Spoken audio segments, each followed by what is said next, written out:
buenas tardes a todos y a todas. Gracias a quienes ya se están uniendo a esta transmisión. Mi nombre es Flor Robles López, soy psicóloga del GES Mujer. Sean ustedes bienvenidos y bienvenidas una vez más a esta charla de todos los miércoles del GES Mujer. Y hoy estarán conmigo dos grandes mujeres muy significativas para el GES Mujer. El día de hoy les recordamos que vamos a estar compartiendo el tema de sexting, pack, nude y más.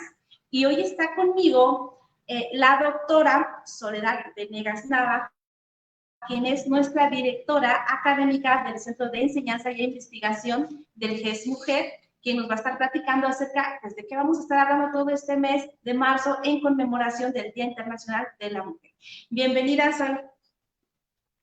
Hola, Flor, muchísimas gracias. Hola, ¿qué tal? Buenas tardes, tengan todas y todos. Flor, maravillosa de compartir el escenario contigo. Igualmente. Y sobre todo de estos temas tan importantes y relevantes que nos atañen, ¿verdad? Fíjate que estamos muy contentas porque hemos decidido crear un ciclo de conferencias que nos ayuden pues a sensibilizarnos sobre el tema de las violencias digitales que sufrimos las mujeres y las niñas en estos espacios, ¿no? Donde Internet pues también es nuestro espacio. Claro, donde es un espacio muy vulnerable para, no solamente para las mujeres adultas, adolescentes, también para niños, hombres, para todo el mundo, ¿no? Claro, claro. Y en especial el tema de la violencia que se ejerce contra las mujeres, porque hay dos razones bien importantes. Pero fíjate que en primera instancia, una que es el desconocimiento que tienen las mujeres sobre el uso y el manejo de las tecnologías, y la otra es que generalmente han tenido menos tiempo para apropiarse de las tecnologías y hacer uso de ellas que los varones, ¿no? Por lo tanto, la violencia es ejercida principalmente de varones hacia mujeres. Y en México somos el primer país con esta práctica de sexting a nivel internacional. Y nos preocupa porque a nivel regional tenemos cifras alarmantes en México, y como estos casos que ya se han ido documentando, pues van teniendo todavía vacíos en el aporte jurídico que corresponde, ¿no? Sin embargo, ya tenemos la ley Olimpia que nos está como respaldando y acobija en este sentido. Pues cuéntanos, ¿de qué más vamos a estar hablando todo el mes de marzo? Pues fíjate que hemos creado un ciclo de charlas. De entrada tenemos para este miércoles sexting. Para la siguiente semana vamos a tener otra práctica que tiene que ver con Yo decido mi cuerpo, tecnologías digitales y la privacidad. Vamos a tener otra siguiente para el miércoles 17 de marzo, el tema de grooming. Grooming, que es básicamente el ejercicio de personas adultas haciendo un acercamiento con el fin de obtener imágenes sexuales o fotografías o acercamientos a niños y niñas en los espacios de Internet. Entonces es un tema bastante interesante. Y por último, vamos a tener el 24 de marzo otro de los temas también prioritarios, que son los entornos digitales como espacios de poder, ¿no? La sexualidad desde la discapacidad. Y qué interesante el tema, fíjate, porque además de que nos vemos como seres, por decirlo, funcionales en su totalidad trabajando en las tecnologías, poco estamos viendo a las personas en su diferenciación de movilidad. Entonces, como estas personas que porque usan silla de ruedas, no tienen la movilidad de las piernas, de los brazos o de alguna capacidad diferenciada del cuerpo, como estas tecnologías son acercadas a la persona para el entretenimiento, para la búsqueda de información, para el conocimiento. Sin embargo, dentro de este ámbito o grupo de personas existe también la violencia. Entonces, ¿cómo vamos a ir viendo que estas mujeres pueden empoderarse a través del uso de la tecnología y prevenir estos problemas? Y para empezar el día de hoy, me gustaría que, doctora, nos presentara a nuestra gran invitada, quien va a empezar a hablar acerca de este tema de sexting el día de hoy. Así es, pero muchísimas gracias. Y fíjense que hemos contactado a diversas personas en el ámbito nacional, local e internacional. Y entre ellas tenemos a la colombiana Marcia Hernández. Ella es coordinadora de la apropiación de tecnologías de la información y la comunicación de la organización colombiana Colnodo AC. Y va a hablarnos precisamente de este tema, lo cual les invitamos a que escuchen, a que nos ayuden a identificar los temas, ¿no? Y que pues pongamos mucha atención. También va a haber un formulario por ahí, Flor, que pues te pediría que nos invites. Claro, bueno, a quienes ya nos están siguiendo en esta transmisión, va a aparecer en medio del chat una liga invitándolos y invitándolas a que puedan ustedes contestar este pequeño formulario para saber, para que nosotros sepamos si alguna persona pues ha tenido contacto con este tipo de experiencias que conllevan al sexting, a los packs, a las nudes. Son muy poquitas, unas cuantas preguntitas nada más que nos van a servir a nosotras para tener una base de datos y también además nos pueden sugerir si les gustaría que habláramos de algún tema en específico. Y bueno, nada más puntualizar que la información es anónima, por lo tanto no recabamos otros datos que identifiquen sus identidades personales, sino más bien son datos generales que nos ayudan a nosotros a identificar termómetros sobre el tema. Bueno, y le damos la bienvenida a nuestra querida Marcia. Marcia, tienes el escenario, es todo tuyo, bienvenida, esta es tu casa y eso es tu público. Muy buenas tardes, Marcia. Muy buenas tardes para todas y todos. Muchísimas gracias por este espacio.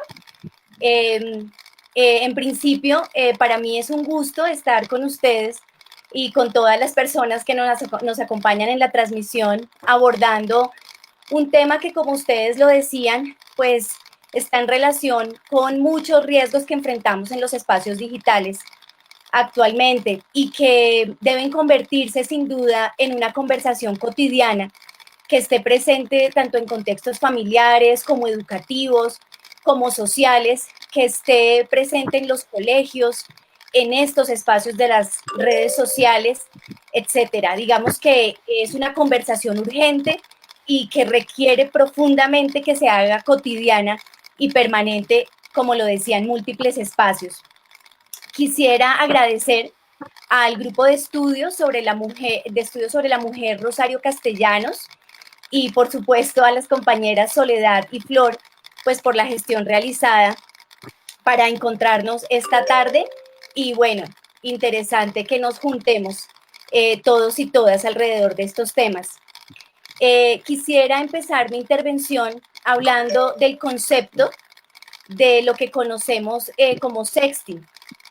Esta es una palabra que podríamos denominar una contracción entre sex y texting, que se refiere en principio al envío de mensajes con contenido sexual o erótico por medio de teléfonos móviles. Esta es una actividad que se ha ido transformando en la medida en que los dispositivos móviles también han venido agregando nuevas funcionalidades.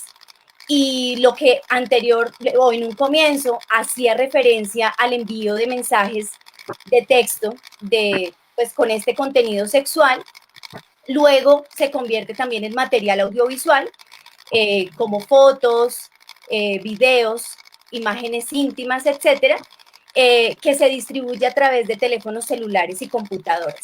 Digamos, como para ponernos en contexto y también que las personas que van llegando no reciban, digamos, como estos términos como sexting, pack, nudes, lo que se conoce como en ciertos fraseos populares, digamos, y que vengan como un poco más, que nos empecemos a sintonizar todos y todas con estos conceptos.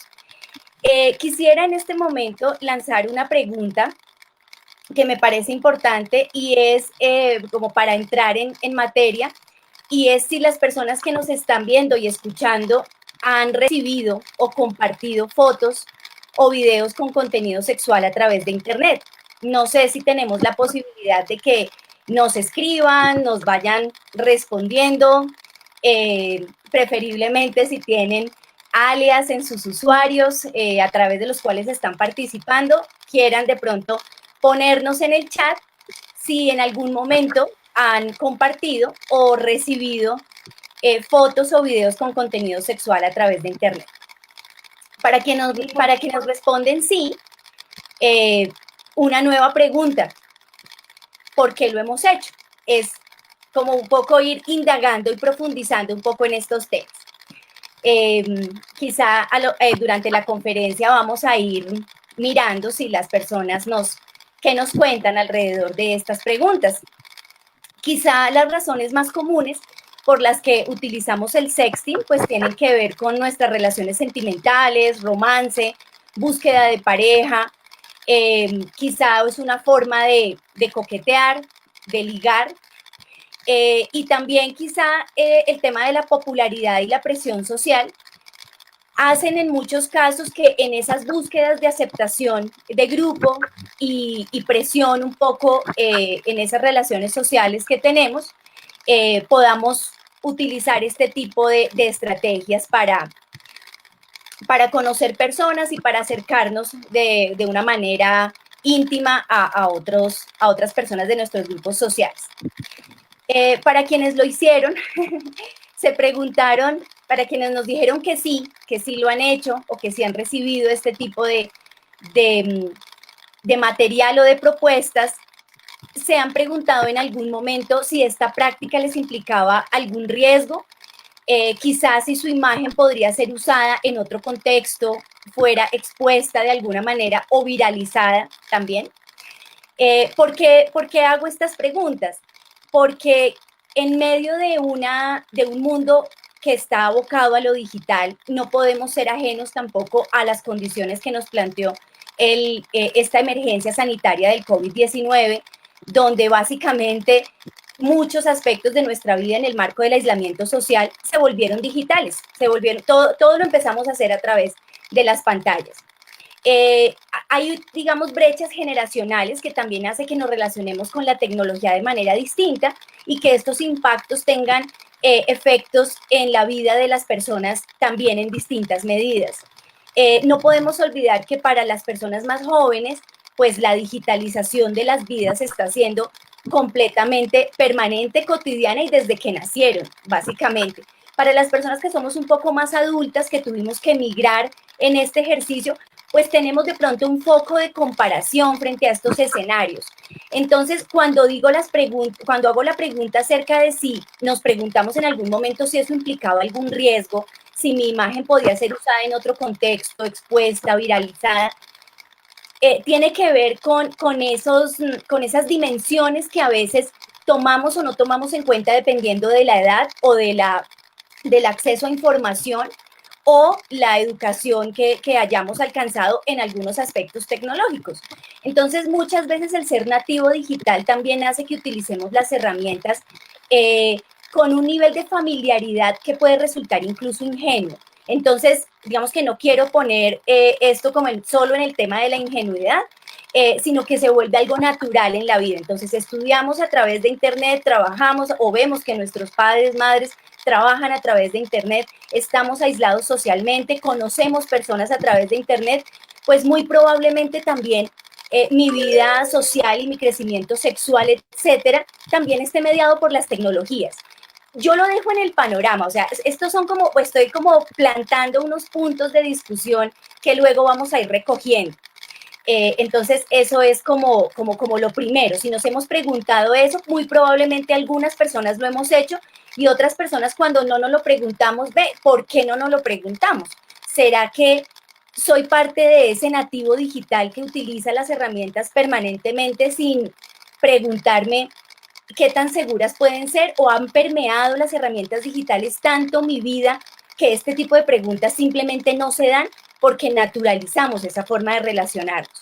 Entonces, al relacionarnos en esa, digamos, que todos esos aspectos de nuestra vida estén atravesados por el mundo digital, tiene sus particularidades, porque podemos estar llegando a ese tipo de escenarios donde no nos percatamos de lo que conlleva este tipo de prácticas. Entonces, planteemos en primera instancia esa pregunta. Si nos lo preguntamos en algún momento, ¿qué puede pasar con nuestra imagen una vez está en línea? Vamos a ponerlo ahí. Porque no quiero adelantarme al tema de los riesgos, todavía no quiero entrar en ese punto. Quiero plantear en este momento uno de los puntos de discusión, una de las tensiones más fuertes alrededor de este tema, y es si el sexting es una práctica válida en el libre desarrollo de una relación sentimental.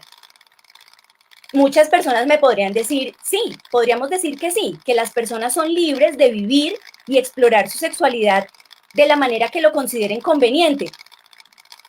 ¿Ustedes qué piensan? Quienes están participando, me dicen que hay bastantes personas conectadas en este momento, más de 700 o algo así. Entonces, interesante escuchar también sus opiniones. ¿Ustedes creen que las personas que desarrollan de manera libre y pueden explorar su sexualidad de manera abierta pueden utilizar este tipo de herramientas tecnológicas para terminar de desarrollar o complementar ese ejercicio de su sexualidad?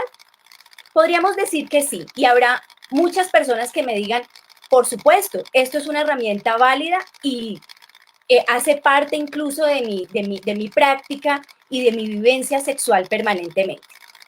Entonces, ese es un tema bastante interesante porque habrá muchas personas que van a decir tajantemente que no y vamos a empezar a manejar ese tipo de tensiones. Bueno, aquí tenemos que nuevamente hago referencia a las condiciones de aislamiento social que nos impuso la emergencia sanitaria del COVID-19, porque estaríamos hablando de que las relaciones sociales están mediadas permanentemente por estos ambientes virtuales y que igualmente este tipo de prácticas pues se utilizan para mantener el romance y mantener vivas, entre comillas, estas relaciones sentimentales. Sin embargo, para quienes dijeron que sí, para quienes dijeron que no, es importante que pensemos en un adicional y en una diferenciación para empezar a meterle matices a esa discusión o a esa tensión. Respecto a lo que implica esta práctica entre personas adultas y de otro lado, lo que sucede cuando esta misma práctica involucra a menores de edad, a niños, niñas o adolescentes. Yo creería que las leyes en nuestros países son más o menos similares. Tenemos legalmente, se es mayor de edad a partir de los 18 años, digamos que con ciertas libertades después de los 14, después de los 16, quizá todo este tema de relaciones sexuales con consentimiento, si es menor de edad, en nuestro país menor de 14 años es bastante, digamos, censurable, legalmente es un delito también. El tema, por ejemplo, del trabajo, también no solamente, no necesariamente hasta a partir de los 18 años, es posible que un menor de edad trabaje. Bueno, digamos que ciertas libertades y responsabilidades alrededor de lo que se considera mayor o menor de edad y revisémoslo a la luz de la práctica del sexting, para que, repito, volvamos esto como no un blanco y negro, sino una serie de matices alrededor de la discusión y de la reflexión. Y claro, aquí entonces caemos justamente en el tema de los riesgos. Efectivamente, el sexting sí implica bastantes riesgos para cualquier persona, sea mayor o sea menor de edad. La diferenciación está en que las personas están en capacidad de evaluar esos riesgos, asumirlos o no, es decir, tomar la mejor decisión si lo asumen o no, y sobre todo, qué medidas de seguridad y privacidad adoptan en el uso de las herramientas digitales para realizar esta práctica. Con esto no quiero decir que promovemos el sexting, lo dejo en como lo mencioné en la primera parte, en esa plataforma un poco en la que nos movemos, y es si es una práctica válida o no. Eso hace parte del libre albedrío y que las personas tengan la capacidad de decidir si lo hacen o no. Ahora, si entramos en el terreno de niños, niñas y adolescentes, ahí vamos a ver en un momento que los agravantes son diferentes. ¿Listo? Entonces, para que lo tengamos en cuenta, es que la capacidad de decisión de las personas, se asumen o no, y qué medidas de seguridad y privacidad pueden tener para el uso de estas herramientas en el tema de la práctica, porque el sexting seguro existe. Entonces, ahí viene una nueva perspectiva del tema. Entonces, en esa capacidad de decisión y de asumir los riesgos, también podemos abordar el tema de sexting seguro y de práctica de sexting seguro. Esto tiene que ver mucho con a qué público nos acercamos, que es importante ahora si nos escuchan niños, niñas y adolescentes. Creo que en la medida en que tengamos mayor información podemos tomar mejores decisiones. y si tenemos niños, niñas y adolescentes en el público, sería importante también que ellos lo reflexionen en el marco de los riesgos que ya vamos a ver, porque implica riesgos para todas las personas. Estos riesgos de entrada tenemos que ser conscientes que independientemente de que seamos personas adultas o menores de edad, sin duda los riesgos tienen un impacto devastador para cualquier persona. Pero para los niños, niñas y adolescentes, como les decía, conlleva otros agravantes y delitos. Perfecto, tenemos un público diferenciado, maravilloso, porque esta es una conversación que tiene, como lo decía al comienzo, como lo decía en la introducción, me parece muy importante que permee todos los espacios. Y ya vamos a ver por qué, digamos, como en la pregunta, ¿qué podemos hacer frente a esta situación? Porque no, pues es una realidad, legítima o no, entre personas adultas o menores de edad. Lo cierto es que ya estamos frente a una realidad. Según un estudio, una encuesta online que se realizó con la colaboración de la iniciativa de Pantallas Amigas, quizá quienes nos movemos como en estos temas pedagógicos de seguridad y privacidad, conocemos la iniciativa de Pantallas Amigas, conocemos a Global Solutions y otras entidades que hicieron parte de esta encuesta online denominada Sexting, una amenaza desconocida. Ya hace casi una década fue realizada esta encuesta. De hecho, casos de sexting pues se vienen conociendo desde que tenemos acceso, digamos, a estos dispositivos. Como les decía, solo ha ido migrando y conservando como unas características propias de los nuevos dispositivos.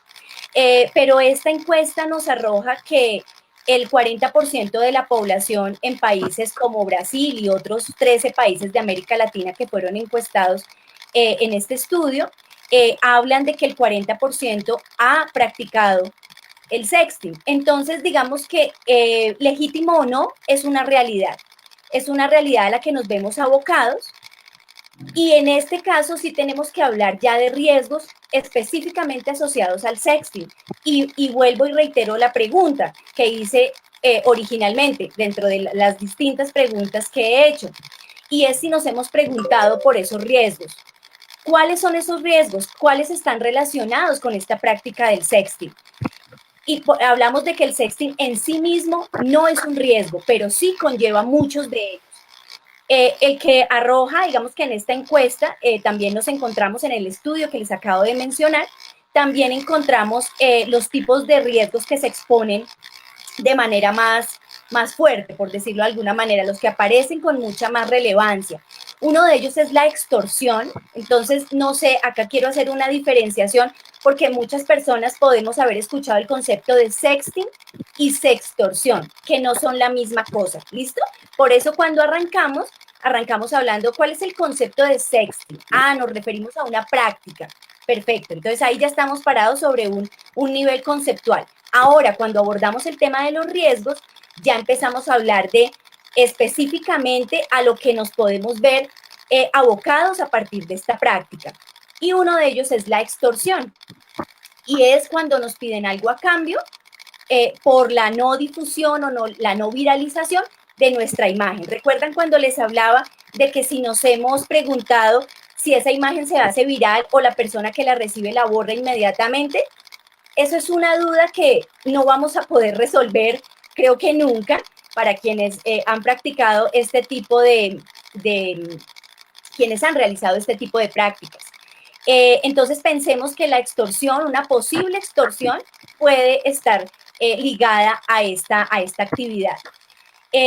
Seguidamente vemos que el tema del ciberbullying es muy fuerte y sobre todo es una afectación grave que vemos pues ligada a muchísimas otros temas de acoso, de burla, de agresiones verbales que pueden volverse físicas entre niños, niñas y adolescentes. Entonces veamos que aquí el ciberbullying a partir de una práctica de sexting puede tomar una dimensión enorme. Para los chicos y chicas que están conectados en este momento, que posiblemente conozcan casos de ciberbullying en sus espacios cotidianos, en su escuela, en su colegio, tengan en cuenta que cuando está de por medio una imagen íntima que es difundida sin su consentimiento, el ciberbullying puede tomar dimensiones enormes. Otro está relacionado justamente con lo que acabo de mencionar, la difusión de imágenes íntimas sin consentimiento. Y en este punto quiero detenerme un poco porque sé que en relación Colombia-México, a nivel legislativo, sí hay algunas diferencias, y es que estamos luchando permanentemente porque la difusión de imágenes íntimas sin consentimiento sea un delito. Me devuelvo un poco al tema de la extorsión. En nuestro país, en Colombia, la extorsión está tipificada como un delito y creo que en muchos países es así.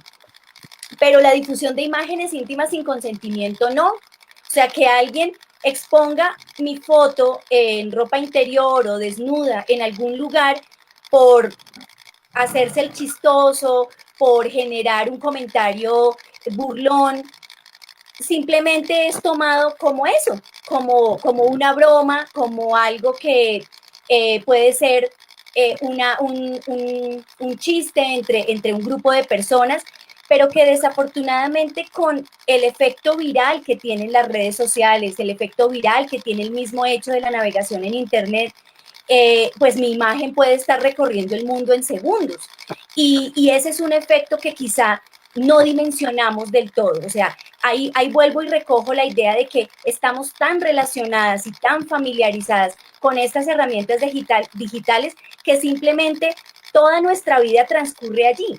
O atraviesa ese espacio, aparte de estar obviamente en el mundo físico, pero casi que ese mundo digital se incorpora de tal manera que actuamos desprevenidamente también en estos escenarios. Entonces, esa difusión de imágenes íntimas sin consentimiento es un tema legislativo que está en proceso. Tengo entendido que en algunos estados de México ya está tipificado como un delito. En nuestro país estamos, digamos, como en la discusión y en la lucha porque esto sea de esta manera y que haya realmente una sanción para las personas que ejercen este tipo de prácticas.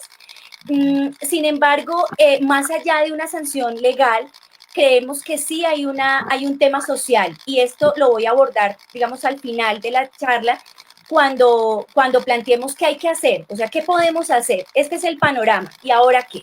Entonces, ¿cómo nos desenvolvemos en este tema?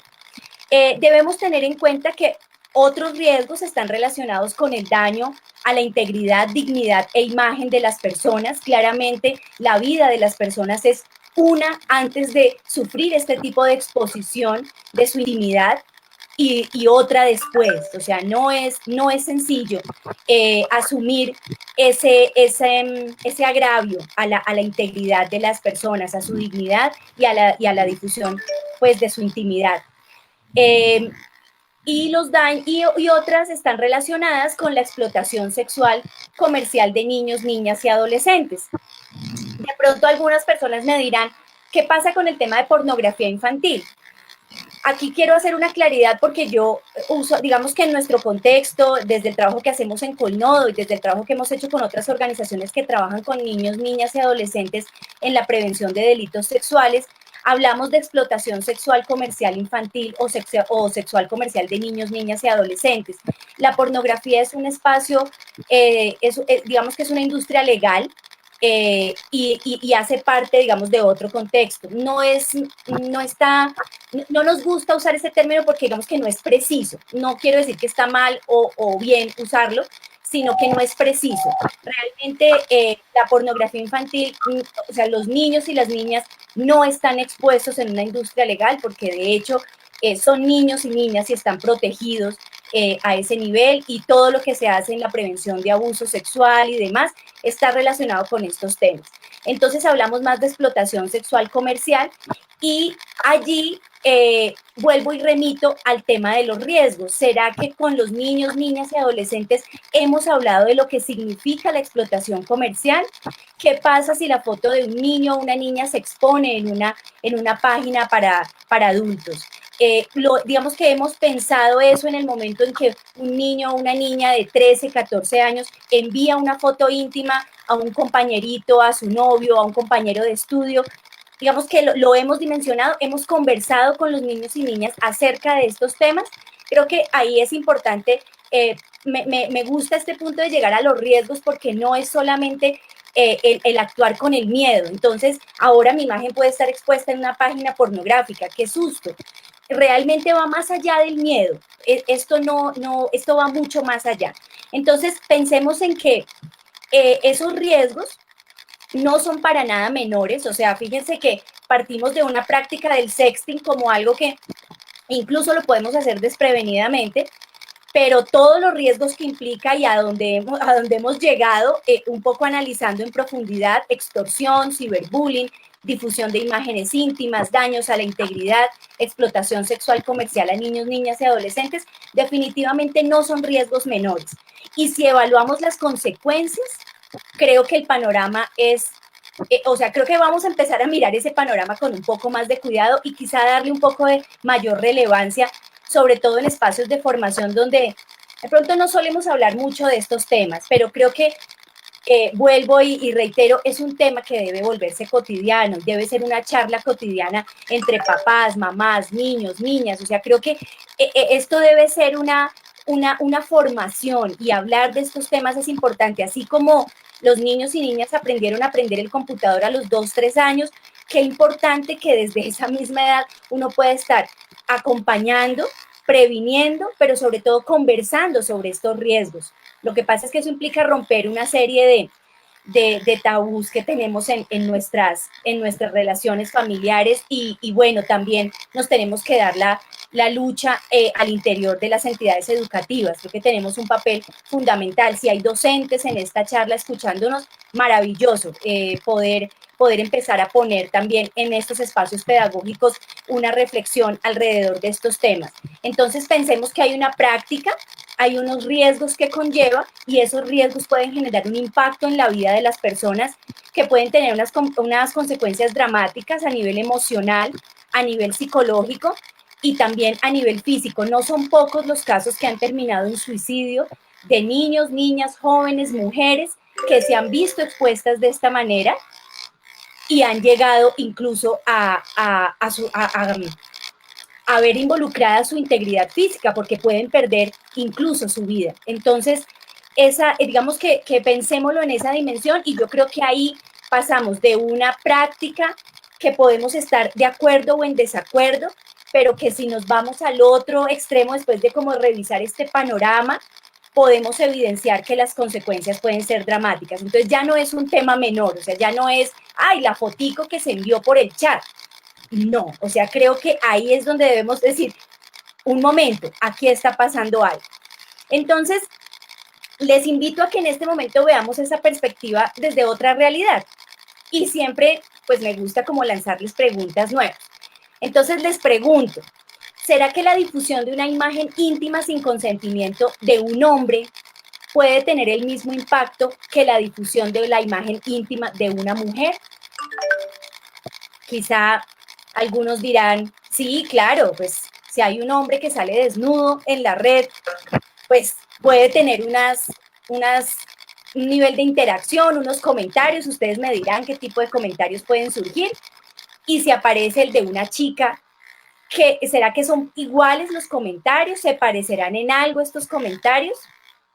Bueno, ahí viene entonces otra perspectiva de análisis que es importante, y es, ya vimos el tema de niños, niñas y adolescentes. Entonces, para que tengamos un foco, un punto de referencia allí importante con respecto a grupos etarios.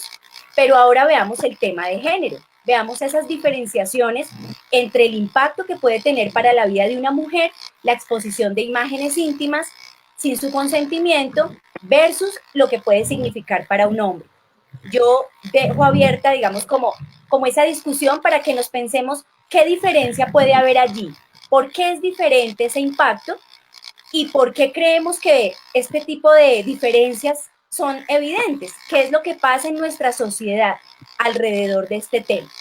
Entonces creo que es importante en este tema de género, en esta reflexión alrededor del impacto a hombres y mujeres y comunidad LGBT, vemos que realmente la sanción social, y debemos evaluar este aspecto, cómo estamos midiendo la capacidad o libertad que pueden tener las mujeres y los hombres para vivir su sexualidad. Me remito nuevamente al campo de la vivencia de la sexualidad en el grupo de personas adultas, ¿no? Ya trasladándonos un poco a esos diferentes grupos para seguir matizando la discusión. Entonces, reitero cómo evaluamos la sanción social que existe para las mujeres, que es mucho mayor, porque desafortunadamente hacemos parte de una cultura que castiga con mucho mayor rigor la exposición de los cuerpos femeninos, la posibilidad de sentir placer, de expresarlo, de vivir una sexualidad plena, feliz. Eso, digamos que cultural y socialmente, es como si fuera un campo también reservado para los hombres. O sea, en muchas ocasiones vemos y estamos en unos contextos absolutamente machistas que si hay un hombre que tiene 2, 3 novias o que además están educados un poco para que sean los picaflores, los chachos, decimos acá en Colombia, los conquistadores. Y eso tiene una aceptación social, o sea, realmente habla muy bien de los hombres, pues habla bien de su virilidad, habla bien de la capacidad que tienen para ser socialmente aceptados, ¿no? Pero ¿qué pasa si es al revés? O sea, ¿qué pasa si es una mujer que de pronto tiene sus tácticas de conquista también y puede salir con 1 o 2 chicos? Ahí la percepción es distinta. Y esto se traslada también al ámbito digital y también está relacionado con esa exposición de imágenes íntimas. Veamos que ahí la sanción social es distinta y el agravante para las mujeres es muchísimo mayor. La honra de la persona puede ser completamente destruida y además es culpabilizada permanentemente por eso. ¿A qué me refiero? Para hacer un poco énfasis en eso. Generalmente cuando una mujer llega a denunciar que hay una persona o hay una viralización de su imagen privada y que está siendo difundida sin su consentimiento, generalmente las preguntas es, ¿y a usted quién la mandó a tomarse esa foto? Ve, pero eso le pasa por ponerse de, no quiero irrumpir el espacio con ninguna de las palabras de gran tamaño que suelen decirse cuando una mujer expone una situación de estas características. Y tiene que ver con esa sanción porque generalmente nos remitimos a la mujer como la persona que tiene la culpa por haberse tomado esa fotografía o por haberla compartido. Pero ¿quién cuestiona al receptor de esa imagen, que es quien la viraliza, quien la difunde, que quizá en el marco de la confianza se transmite esta información en la medida, como les decía hace un momento, de la vivencia de la sexualidad entre una pareja, con todos los matices que esto tiene, legítimo o no, sancionable o no, pero ¿cómo lo cuestionamos? ¿Cómo juzgamos o cómo percibimos esta situación? En la balanza de quien se toma la foto, quien la envía, quien la recibe, quien la viraliza, ¿cómo medimos allí la responsabilidad en la difusión de este tipo de imágenes? Entonces, para que lo veamos también con esa lupa de relaciones de poder en una sociedad que está, digamos, atravesada por una cultura patriarcal bastante fuerte y cómo nos relacionamos, digamos, allí con esa mujer también desde la institucionalidad que buscaríamos que sancionara este tipo de prácticas, pero generalmente lo que vemos es ese tipo de culpabilidades, donde la mujer queda en el escenario como la que se equivocó, la que no debió haber hecho eso, la que es sancionada por vivir también por expresar su sexualidad de esa manera, y finalmente la culpa la tiene ella. Entonces vivimos y asistimos, digamos, como esa diferenciación en temas de placer, sexualidad y demás. Y sancionamos de manera distinta y por ello el impacto que puede tener diferente para las mujeres. Ahora, vámonos a contextos de ciudad o contextos geográficos un poco más amplios, a contextos locales como comunidades aquí los llamamos municipios pequeños, pueblos, por decirlo de alguna manera, y donde hay una situación de estas. O sea, generalmente las mujeres tienen que abandonar esos espacios, o sea, está la presión y la sanción social que las mujeres deben abandonar los lugares donde viven o se ven abocadas a salir de su trabajo, sacar a esos niños, sacar a los niños de los colegios, porque ellos también son víctimas de este tipo de ciberbullying también, o los toca de alguna manera este tipo de situaciones. Y nos vemos abocados que en estas comunidades rurales, pues una situación de difusión de imágenes íntimas sin consentimiento para una mujer puede terminar básicamente en el exilio. No estoy exagerando. Creo que las compañeras que han vivido este tipo, que quizá hayan acompañado a mujeres en este tipo de procesos, podrán validar lo que estoy diciendo. No estoy exagerando. Entonces, en contextos un poco más amplios, por supuesto, ciudades un poco más grandes puede sortearse de una mejor manera estas situaciones. Pero ¿de qué depende ello? De la manera como estemos acompañando a niños, niñas, adolescentes, mujeres que han sido impactadas por este tipo de riesgo que ya sabemos que conlleva una serie de agresiones y violencias. Entonces, ¿cómo estamos acompañando a nuestro hijo, a nuestra hija? Desde los docentes que están presentes en esta reunión, ¿hay alguna acción pedagógica que se esté adelantando? En la prevención sé que sí, pero ¿qué dispositivos estamos accionando de solidaridad, de acompañamiento psicosocial, de la misma empatía entre los mismos grupos de chicos y chicas cuando a una persona le sucede esto? ¿La estamos rodeando de afecto y solidaridad o la estamos culpabilizando también? A muchas niñas les dicen, lo mejor es que te retires del colegio. ¿Realmente esa es la salida? ¿Realmente cómo estamos acompañando estos procesos? ¿Cómo están acompañando estos procesos pedagógicos a los niños y niñas o adolescentes que están en estas situaciones de violencia? Porque ya se convierte en una situación fuerte de violencia. Entonces, siento que desafortunadamente con esto quiero ir cerrando, y es que no le damos la suficiente relevancia a este tipo de riesgos. Quizá porque nuevamente la naturalización de estos espacios y todo está atravesado por estas herramientas, no nos permite ver la dimensión que esto tiene. Entonces es como es lo que estamos intentando trabajar ahora, y es cómo le damos la suficiente relevancia a estos riesgos, no solamente para la vida de personas adultas, sino también para la de los niños, niñas y adolescentes que se enfrentan a este tipo de violencias. Por esa razón, celebro este tipo de espacios, porque hacen de este tema, pues sin duda, una charla cotidiana en la que se deben involucrar todas las personas, desde los más pequeños en la casa, hombres, mujeres. Fíjense que hemos tocado el tema de cómo impacta esto a hombres y mujeres, pero realmente no es una discusión solamente en la que debamos involucrarnos nosotras. Los hombres deben ser partícipes también y cuestionarse por qué cuando llega una imagen de estas a mi celular tengo la reacción, o qué tipo de reacción tengo, ¿no? Es importante que lo tengamos en cuenta.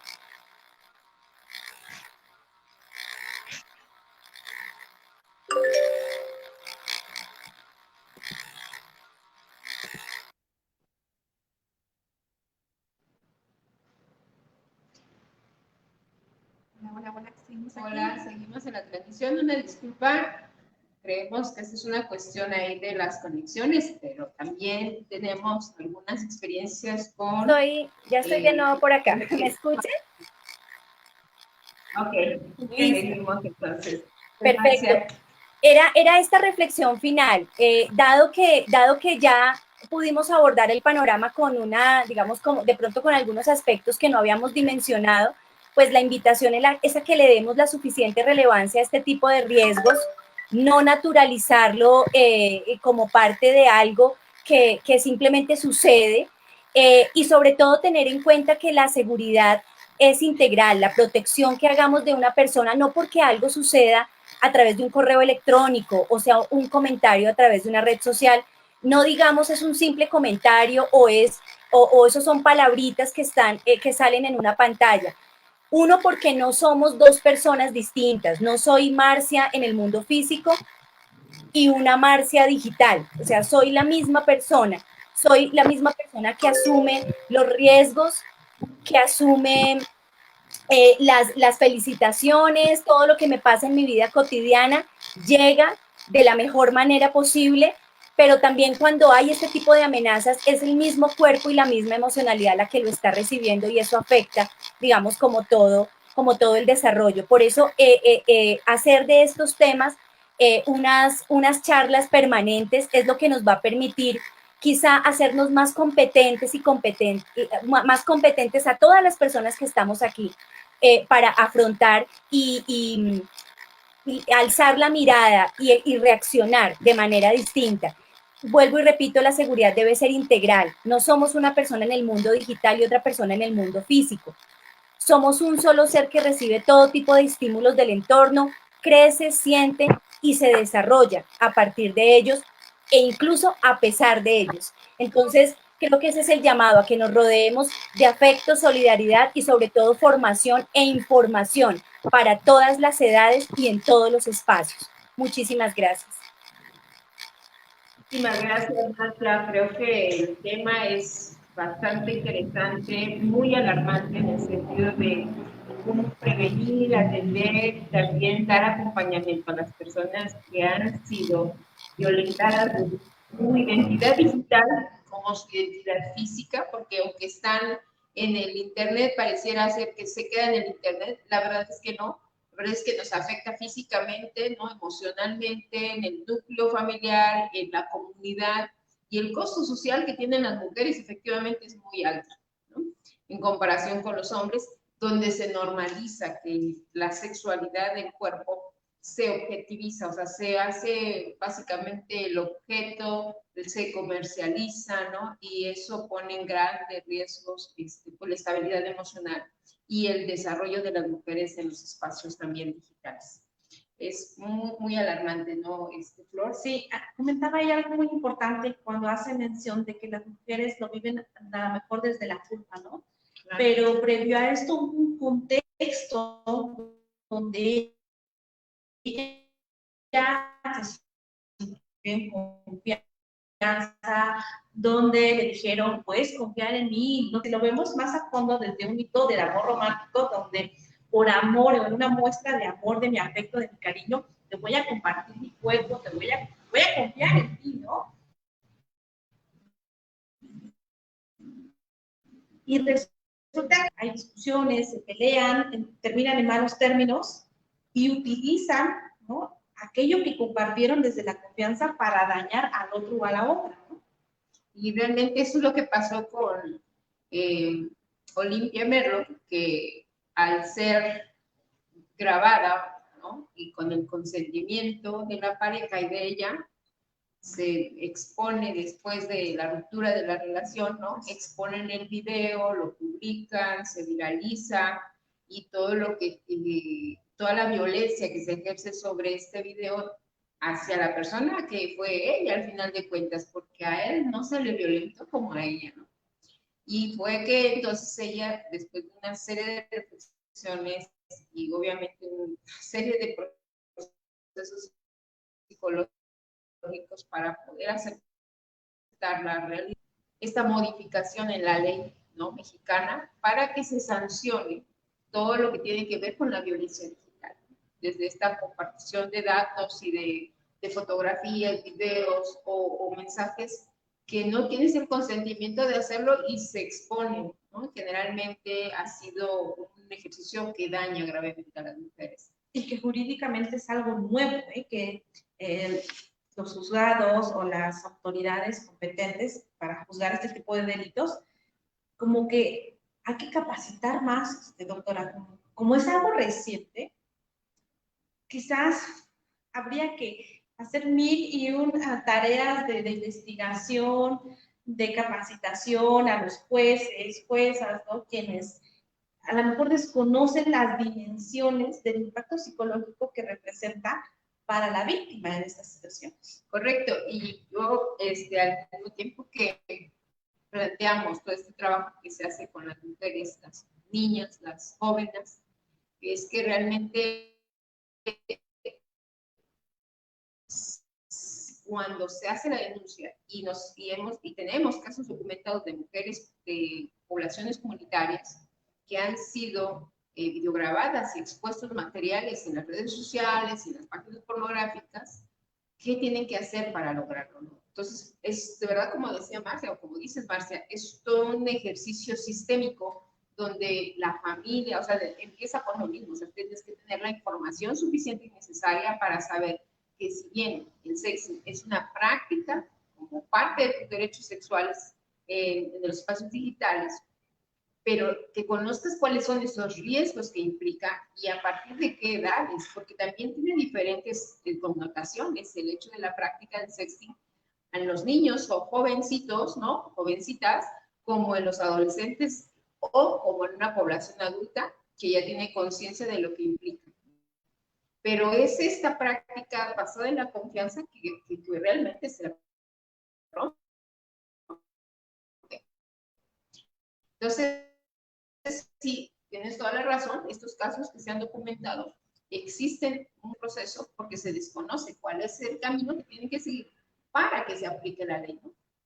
Quedan como sesgos, ¿no? Exactamente. Y hay que darse a la tarea de investigar, de formar a nuestras autoridades.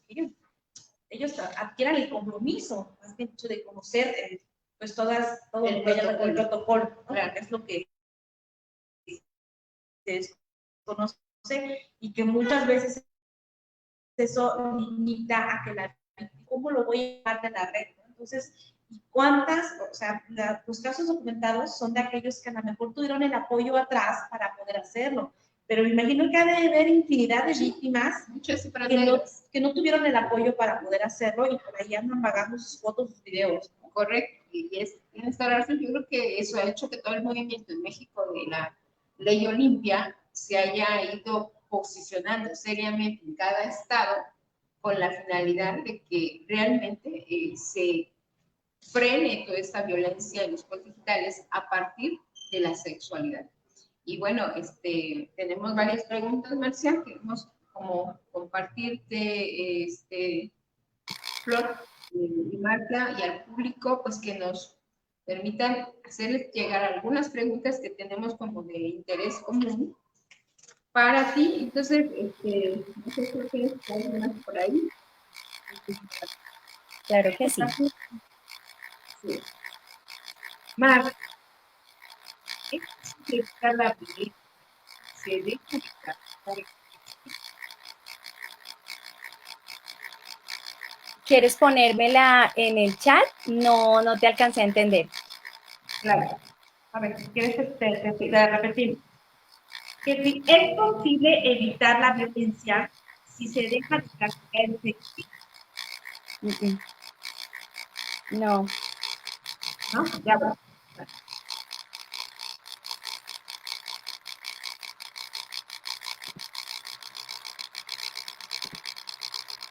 Te vamos a Dale. Te vamos a hacer mirar las preguntas personalmente. Sí. Entonces, por favor, me dan retroalimentación con ellas mientras vamos revisando las preguntas de las participantes. Bien, con respecto a la primera pregunta, si se puede evitar este tipo de violencias dejando de practicar el sexting, es la primera pregunta. ¿Es posible evitar la violencia si dejo de practicar el sexting?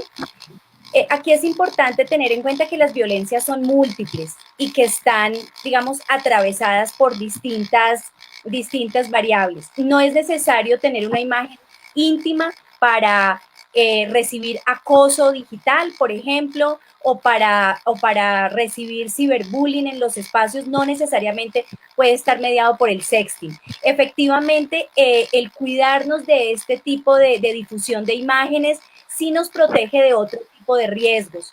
No podemos olvidar que el anonimato que existe dentro de la red, donde yo no sé quién me está hablando del otro lado, si realmente tiene los mismos 14 o 15 años que dice tener, puede estarle llegando una información a una persona que yo creo que es de mi misma edad además me dice que me ve todos los días en el colegio, que estoy vestida de tal manera. Recuerden que toda esta exposición de información que hacemos en nuestras redes sociales les dan demasiados datos a las personas para poder hablar de nuestra vida privada como si realmente nos conocieran, o de nuestro aspecto físico, del tipo de uniforme que portamos del colegio, o infinidad de imágenes e información que está dada, que es pública. Además, si no hemos configurado nuestras opciones de privacidad y seguridad, muy probablemente estamos exponiendo tal cantidad de información que las personas pueden estar viendo esto y pueden también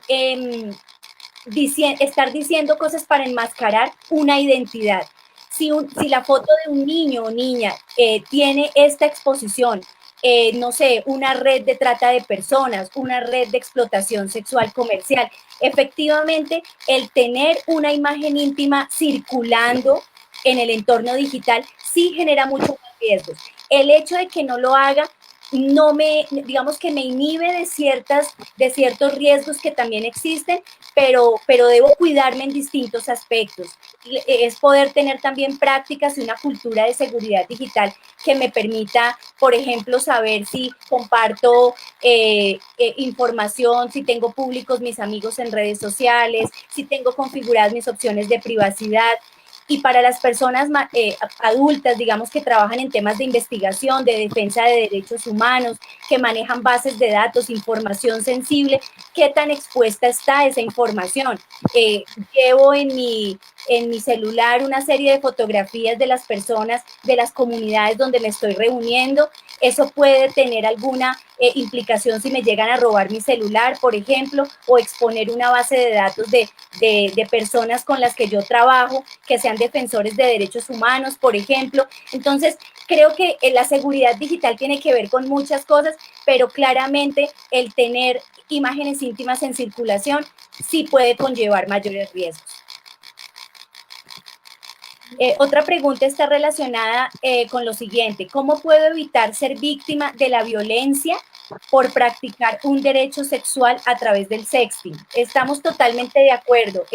La compañera o el compañero que plantea esta cuestión, muy probablemente es de las personas que legitima y valida este tipo de prácticas como parte de la sexualidad, de la vivencia de la sexualidad. Y esto es, digamos que también debe ser un tema de conversación, todo a su edad y todo en su momento. Pero creo que es importante también comprenderlo de esa manera.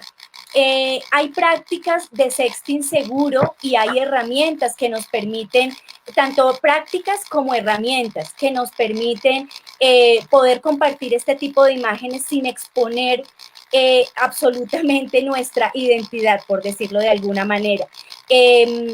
Hay algunas herramientas que permiten el borrado, evitan, por ejemplo, te avisan cuando alguien quiere hacer un print de pantalla de tu foto o intenta ser compartida esa fotografía que tú acabas de enviar. Hay herramientas que te permiten compartir esa foto, y si esa persona que la recibe quiere hacer una copia o tomarle un pantallazo a esa imagen tuya, la aplicación te avisa que esa persona está intentando hacer eso.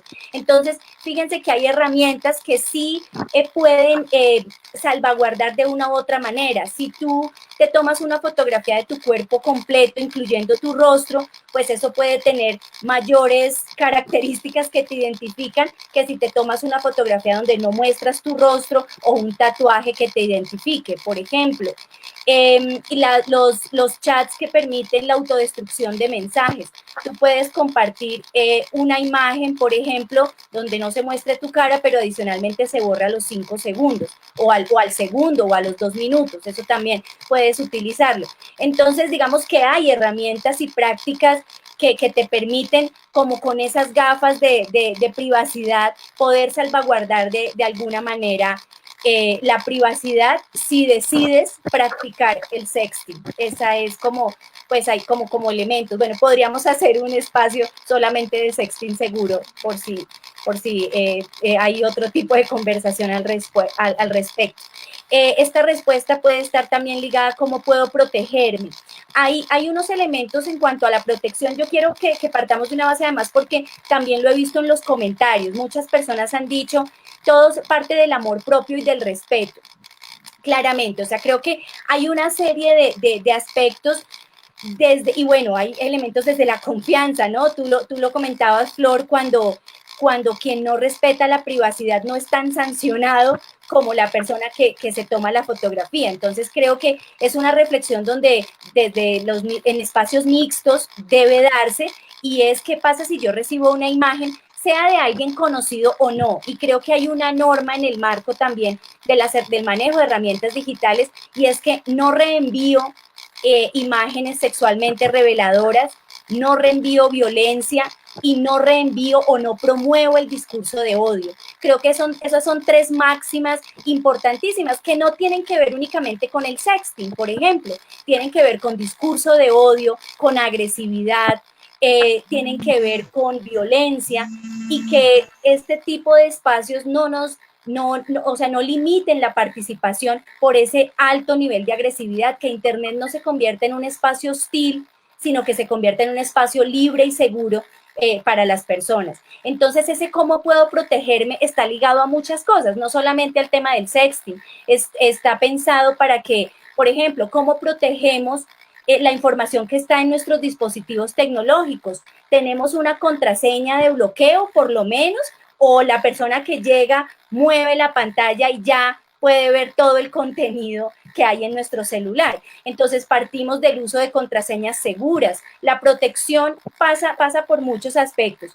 Y aquí es importante recalcar un concepto, y es el tema del autocuidado y del cuidado de otros. Por eso, actuar desde el miedo nos genera un concepto de seguridad que nos llena de incertidumbre y de angustia permanentemente. Pero si actuamos desde el autocuidado, ¿cómo me cuido? Porque ustedes lo decían, ¿cómo cultivo ese amor propio? ¿Cómo me cuido y cómo cuido a otros? ¿Cuántas veces vemos personas que sufren este tipo de violencia y hacemos caso omiso, no les volvemos a hablar, o al contrario nos encargamos de seguir haciéndole ciberbullying al asunto? ¿Cómo acompañamos? ¿Cómo nos volvemos solidarios y solidarias alrededor de personas que necesitan que se les escuche, que se les apoye, y desde las familias que no se vuelvan tampoco ese ojo agudo que está juzgando también, sino como tú lo decías en el caso de Olimpia, todos se besan, todos tienen relaciones sexuales. ¿Cuál es el punto aquí? Que a ti te vieron hacerlo, pero realmente digamos que ese no es el punto de discusión.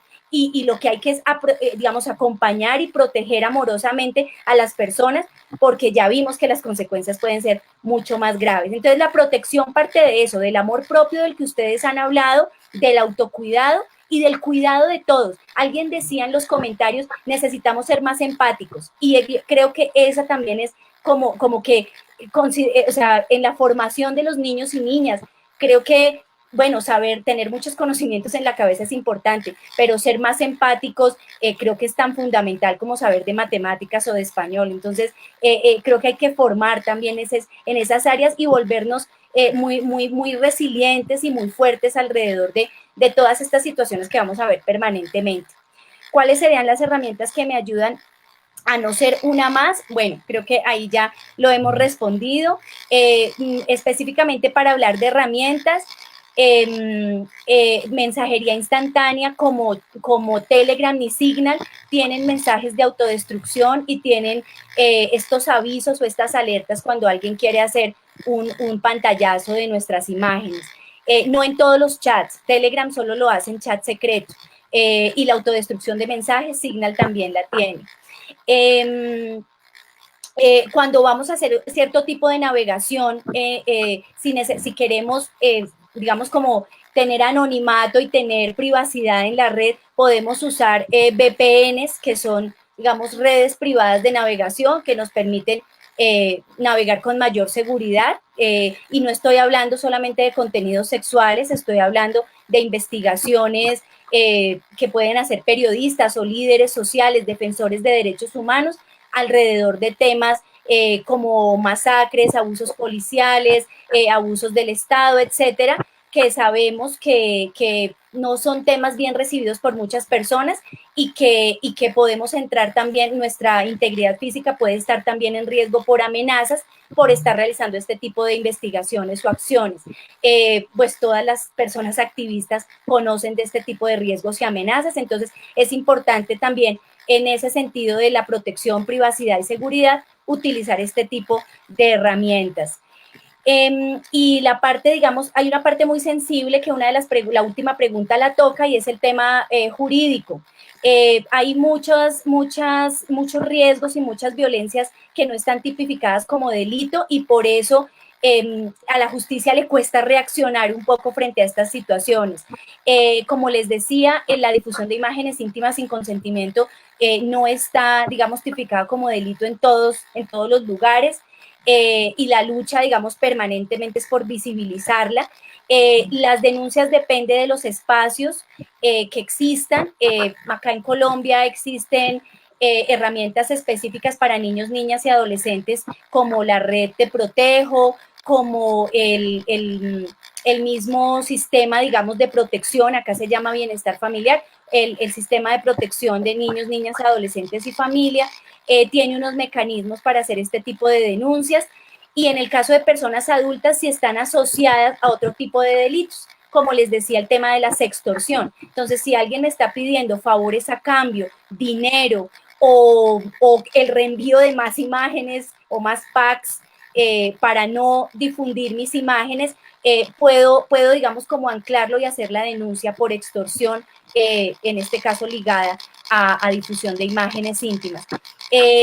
Pero depende también de las instancias. Aquí hay comisarías de familia, existe la fiscalía, que tienen unas rutas de atención. Entonces, yo creo que ese es un buen esfuerzo, como revisar entre todas qué rutas de atención existen para hacer este tipo de denuncias y no olvidarnos que la denuncia social es también muy importante. No quedarnos callados frente a este tipo de situaciones, hablar con las personas adultas de nuestra familia, por eso tan importante, como tú lo decías, Soledad, generar esos espacios de confianza y que estas conversaciones se conviertan en la posibilidad también de formar criterio entre los niños, niñas y adolescentes de nuestras familias y que si algo llegase a suceder, los podamos rodear de afecto y ayudarlos a esas vías legales. Pero creo que la denuncia social y poder confrontar a las personas que han hecho esto en los distintos espacios, sean sociales o sean educativos, es también muy importante. Y la verdad es que de cada país medios de regulación. Sin embargo, para México todavía hay un proceso de una atención más guiada, más informada, incluso para las partes jurídicas, como lo decía Flor también. Y bueno, pues lo que nos corresponde es hacer protocolos familiares de atención, redes solidarias de apoyo, participación desde los sectores educativos para que orientadoras, orientadores, docentes puedan contribuir a apoyar a jóvenes, ¿no?, que están sufriendo este tipo de situaciones y que puedan tener una mayor participación en estos espacios sin que sean violentados y obviamente con esta denuncia. También en estos espacios como Facebook, como Instagram, ¿no?, que existan estas regulaciones para hacer los botones de pánico de la denuncia del ciberacoso, del sexo venganza, de la exposición de nudes, porque aunque los tienen ahora como Facebook, que tiene su protocolo de sanción, que lo único que nos logra permitir hacer es obviamente el bloqueo de la cuenta, cabe resaltar que hay guías para poder hacer este seguimiento de estas violencias y que se van a volver los comprobantes de la violencia sufrida para una sanción jurídica. Por lo tanto, pues nos toca ir sensibilizando sobre el tema, ¿no? Ir básicamente alfabetizando a las personas de todos los sectores para que entiendan que esta es una gravedad, ¿no?, que realmente impide el avance y desarrollo sano de las personas. Porque como dice Rosario Castellanos, tiene que existir otro modo de ser más humano y libre, ¿no?, incluso armonioso para nosotras también en estos espacios, donde hoy se vuelven herramientas cotidianas para la escuela, para el trabajo, para la socialización ante este efecto de pandemia que vivimos. Así es, también desde la reeducación y también, dijiste algo muy importante, la sensibilización. Me hacía ruido lo que decía Marcia, de pues hacer esta sensibilización de no volvernos partícipes ni cómplices de esta situación, ¿no? Reproducirla, compartirla, tenemos que frenar esa parte. Y si existe un ejercicio de confianza, que se respete, porque en esa medida, una vez que esa fotografía, foto, video, texto, lo que sea, que se manda por un espacio digital o una herramienta digital, ténganlo por seguro que ya no está en su poder de controlar, ¿no? Y que también hacerlo de manera colectiva, porque pareciera que estamos en un espacio o en un contexto donde ya todos muy personales, pues como no soy yo, como a mí no me está pasando, como no le pasó a nadie que yo conozca, pues la indiferencia me da igual y X, ¿no? Pero creo que es más duro, o lo asimilamos más, lo sentimos más cuando ya le pasa a algo que conocemos o a nosotras mismas, ¿no? Claro, ahí es donde entonces nos tocan la llaga del dolor, de la angustia, y entonces recorremos o corremos o vamos y buscamos quién nos puede ayudar para que en ese momento se baje el video, se detenga la viralización de lo que estamos publicando o han publicado nosotros. Entonces, por lo tanto, bueno, pues la verdad que ha sido un momento bastante reflexivo. Esperemos que tanto quienes han escuchado esta charla, que ha sido muy interesante, Marcia, y creo que nos has arrojado información relevante y creo que nos motivas también y provocas que tanto estudiantes como docentes, padres de familia, hijos, nietas, sobrinas, hermanas, amigas, líderes de organizaciones, podamos poner de verdad ojos sobre esta situación que con todo lo que se está viviendo ahora realmente está afectando a la sociedad en su conjunto, ¿no? Pues queremos agradecerte, Marcia, muchísimo el tiempo que nos has otorgado, el conocimiento que nos has traído, y bueno, pues Flor, no sé, ¿quieres dar algunas palabras extras? Pues ya nos colgamos un poquito, pero es que este tema nos podríamos seguir toda la tarde hablando acerca de esto. Muchísimas gracias, Marcia, por tu participación. Muchas gracias, doctora Soledad, por estar aquí. Y pues bueno, invitar a todo el público de que nos sigan. Cada miércoles, durante todo el año, vamos a tener temas interesantes y muy importantes que abordar y que obviamente impactan en nuestra sociedad, ¿no? Y bueno, recordarles que el próximo miércoles vamos a estar hablando acerca de Yo Decido, Cuerpo, Tecnologías Digitales y la Privacidad. Recordándoles que todo este tema, que todo el mes vamos a estar hablando acerca de la violencia digital. En el marco del 8 de marzo, por supuesto. Y estará a cargo de la chilena Loreto Bravo. Ella es una feminista, hacker, comunicadora, antropóloga y fundadora de la organización Palabra Radio, que nos estará compartiendo. Y bueno, ¿gustas agregar algo, Marcia? No, solamente palabras de agradecimiento. Me gustaba mucho ver en medio de la conversación cómo salían los mensajes. Creo que estamos como muy en la línea. Vi uno solamente que decía, entonces nosotros somos los malos. Me causó mucha curiosidad porque creo que de eso se trata y agradezco enormemente la cantidad de herramientas y de ustedes mismos, o sea, ustedes están muy en la línea de dar esos elementos de prevención, y creo que quiero cerrar con esa frase que escuché, porque creo que más allá de lo bueno o lo malo, fíjense que en toda el texto, digamos, como que he logrado construir alrededor de esto, justamente lo que se abre es un panorama lleno de matices, o sea, nada es absolutamente bueno, nada es absolutamente malo. La misma seguridad digital tiene una serie de vulnerabilidades donde nada